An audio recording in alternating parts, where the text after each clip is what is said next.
Nikukaribishe tena wewe ambao unaendelea kufuatilia Manyuzi TV kuendelea kupata dondoo za kimichezo kutokea hapa.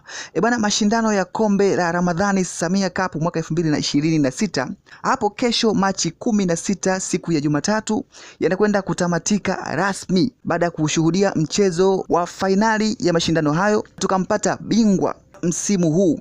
Timu ambazo zimefanikiwa kukata tiketi ya kuingia katika fainali ya mashindano hayo ni pamoja na timu ya Magic Builders International FC ambayo anaichezea mchekeshaji wa Cheka 2 Ndaro dhidi ya timu ya Faeni FC. Timu hizi mbili zimeingia katika hatua hadhimu ya fainali hii leo baada ya kucheza mchezo wake wa nusu fainali kila moja na kuibuka na ushindi, ambapo kwa timu ya Magic Builders International FC iliweza kucheza dhidi ya Continental FC na kuibuka na ushindi wa magoli 2-1 dhidi ya Continental FC, na kwa upande wa timu ya Faeni FC iliweza kucheza dhidi ya Saadi Fabric FC na Faeni FC kuibuka na ushindi katika mchezo huo na kujiandikia tiketi ya kwenda mbele katika hatua inayofuata ya fainali.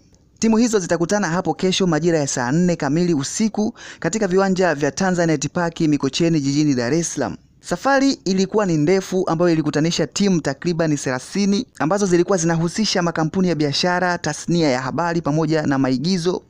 Mfano wa timu ambazo zilishiriki katika mashindano haya ya Ramadhani Samia Cup mwaka 2026 na zikatoka katika mchujo ni pamoja na timu ya Clouds Media Group FC ambayo pia tayari imeshatoka, timu kama Komborera FC tayari imeshatoka, Abigail Chams FC imeshatoka na timu nyingine nyingi za watu maarufu ambao walishiriki kwenye mashindano hayo mwaka huu. Bado hatujapata update ya mshindi wa hapo kesho katika mchezo wa fainali. Atakapokuwa amekabidhiwa kombe, atakabidhiwa na zawadi gani ambayo itasindikiza ushindi wake huo, na hatujapata nafasi ya kujua ni nani atakuwa mgeni rasmi katika mashindano hayo ya Samia Cup katika hatua ya fainali hapo kesho.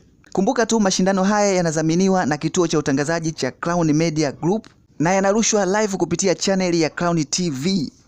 Bwana, hii ni Manyuzi TV, endelea kufuatilia kupata updates mbalimbali zinazohusu masuala ya michezo, teki, burudani pamoja na kufahamu habari za kijamii. Usiache kusubscribe, kulike, kushare na kucomment. Tukutane tena hapo baadaye.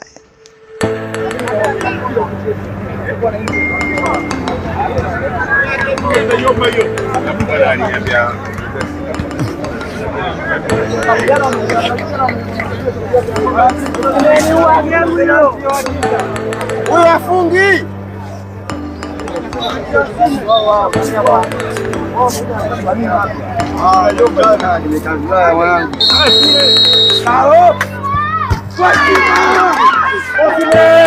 Osimhen!